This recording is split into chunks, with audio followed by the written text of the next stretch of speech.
ነበርኩ እኮ እሱ ማንም ባልነበረበት ጊዜ ምንም ባልነበረበት ጊዜ አብሬ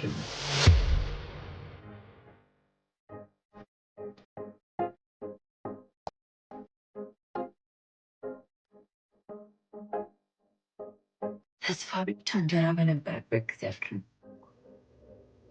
ህልም የሚመስለውን ዛሬን እያሰበ በሚኖርበት ጊዜ እሱ ብርታት ነበርኩ። ህይወቴ ለሱ መስዋዕት አድርጌ ገባብኝ። ያለ እረፍት ለሱ መቅናትን የቆበጥኩለት ሸክሙን ሁሉ ለኔ ሰጥቶ እሱ ያለ ሸክም እንዴት እንግዲህ እና አንቺ ጎበዝሽለት ሸክሙን የተሸከምሽለት ዋጋሽን እንዴት አድርገሻል? መግቦትሽ ለመቅናት ከሆነ ያደረግሽው ሁሉ ለመቅናት ትላንት ለሱ መቅናት ዋጋ በሚከፍልበት ሰዓት ብዙ ደስተኛ መሆን መሳቅ የምችልበት ጊዜ ነበር። ግን የደስታን ሳቅ ብቻዬን ሳይሆን ከሱ ጋር አብሬ ስቃለሁ ብዬ ለይደር አስቀምጦት ግን እሱ ሳቄን ከኔ ቀምቶ ለሌላ ሴት ሰጣት። ለኔ ህይወት ደግሞ የእንባውን ሜዳሊያ ሸለማት። ብዙ የሆንኩለት በብዙ ከህይወቱ ገፋኝ እና መገፋቴ ወደፊት ለመስፈጠር እንጂ ለመውደቅ አይደለም። ይኸው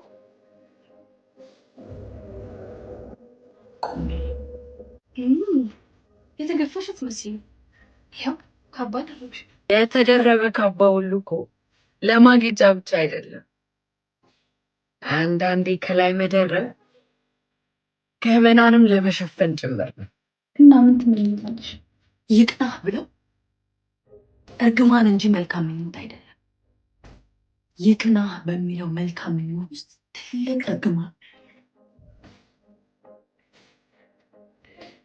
እኔ ህይወት የሚሄዱ በራሱ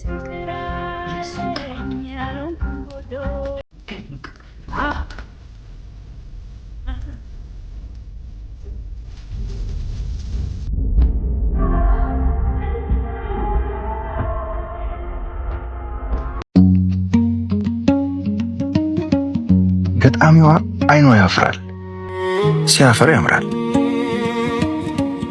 ጉንጯ ያፍራል፣ ሲያፈር ይቀላል፣ ሲቀላ ግመጡኝ ግመጡኝ ይላል። እግሯ ያፍራል፣ ሲያፍር ወንበር ስር ይደበቃል። እና ለአይን አፋርነቷ እየሳሳው ለስላሳ ጥያቄ አቅርብላታለሁ። እወድሻለሁ።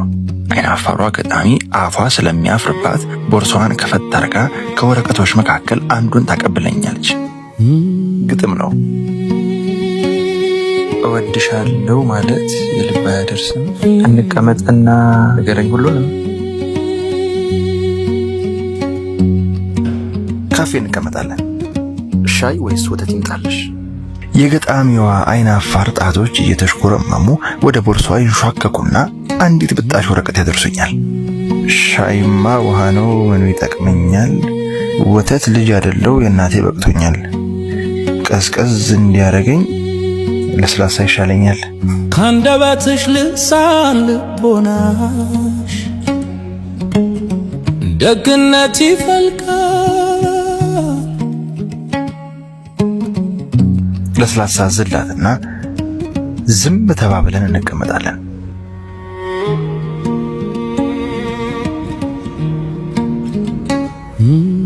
አሁንም ተሽኮርማሚ ጣቶቿ ብጣቂ ወረቀት ይሰጡኛል። ዝም አልበል ዝም አትበል እንጫወት በጣም ከእንግዲህ እቺ ቀን ተመልሳ አትመጣም። ቸረካነሽ ፀሐይ አንቺ ጋር ሰውነት ይደምቃል። ሲመሽ ለምን ዝም ትላለህ? ጨለማው ሲያጠቃ አንድ ላይ ተኝተን አንድ ላይ እንንቃ። ማን እንዳንቺ ለኔ ማን እንዳንቺ። ኧረ ደውይላትና እንሂድ በእናትሽ። ብቻ ዛሬ ፈታ ነው የምንለው። እሷ ግን የተሳካላት አይመስለኝም። አዎ እባክሽ፣ ቅድም ራሱ እኔም በስልክ ስታወራኝ ድምጿ ልክ አልነበረም። ሁልጊዜ ፈታ ስንል ራሱ እንደዚህ ነች። ወደ ቤት ልሂድ፣ ይህንን አልፈልግም፣ ያንን አታርጉ፣ የሆነች ገገማ ነገር ነች። እና ምን ይሁን እንዴ? ቢኑ እንዴት ነህ? አልሰማችሁኝም? እና ምን ይሁን? ምኑ? ፈተና መውደቋ። ቆይ እንደናንተ መሆን ነበረባት? አረ እንደዛ እኮ ማለት ፈልገን አይደለም። ምን ስትል ከናንተ ጋር እንደገጠመች አላውቅም። ቆይ ላስረዳ። እህቴንማ ዛሬ ጠዋት ልትቀሙኝ ላጣት ነበር። ማለት የት ነው ያለሽው? እያወጣው ምን እያረግሽ ነው አንቺ? ወንድሜ ከጓደኞቼ በታች ሆንኩ እኮ ፈተናውን ወደኩ። ስህተት በስተት እኮ አይስተካከልም። የራሱ ጉዳይ፣ ሁሉም ነገር የራሱ ጉዳይ። አንቺ እኮ በይው ስላለሽ ነው አይደል የተፈተንሽው? ወንድሜ አንተንም እኮ አሳፈርኩ። ደግሞ ይሄ ምን ማለት ነው? እኔ እኮ ባንቺ ላፍር አልችልም። ትምህርቴም ጥሩ አይደለም፣ ስራም ሰርቼ እያገዝኩ አይደለም። ስለሷ አትጨነቂ። አፍሊት ማርኬቲንግ እኮ መስራት ትችያለሽ። ምንድነው ደግሞ አፍሊት ማርኬቲንግ? የአንድን ድርጅት ምርትና አገልግሎት እያስተዋወቅሽ ከስተመር ባመጣች ቁጥር ደግሞ በዶላር ኮሚሽን ይታሰብልሻል። ሁሉም ነገር ደግሞ ኦንላይን ነው። ጥሩ ነበር፣ ግን ምን ገንዘብ የለኝም ስራውን ለመስራት። ስራውን ለመስራት እኮ ምንም አይነት መነሻ ገንዘብ አያስፈልግሽም። የሰራሽበትን ገንዘብ ለመቀበል ደግሞ ዓለም አቀፍ የሆነ ካርድ ያዘጋጁልሻል። እንዴት እንደሚሰራ አላውቅማ።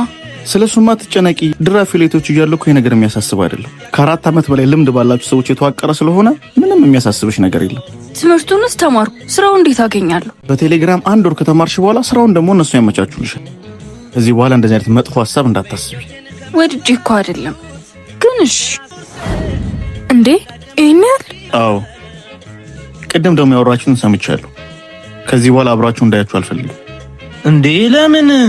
ለሷ የምትመጡና ተነስ ሰዎች አይደላችሁ ፕሮግራማችሁ ላይ ማትመጣ። ሄኒ ምን ሆነ የፈዘዝከው? ያምሻል። ምን ሆነክ ነው? ቀልድ አይደል እንዴ? ቢሆንስ እንደዚህ አይነት ቀልድ አይደል? ሄኒዬ እሺ በቃ ይቅርታ። ምን?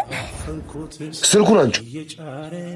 እኔም እኮ ሰው ነኝ፣ ድንጋይ ነው አይደለም መስልህ? ስሜትሽን እንዳልጎዳው ነው ፎቶዋን ተደብቄ የማየው እኮ ልክ እንደ ዛሬው አይነት ቀን እስከሚያጋልጥህ። እውነቱን ልንገርሽ እስካሁን አልረሳኋትም። አውቃለሁ ሄኖክ፣ አውቃለሁ። ያስታውቅም እና ምን ላድርግ? እርሳት ሄኖክ፣ እርሳት። እኔ ላንተ ነው የተፈጠርኩት። አልቻልኩም ዚዙ፣ አልቻልኩም። ልቀቀኝ።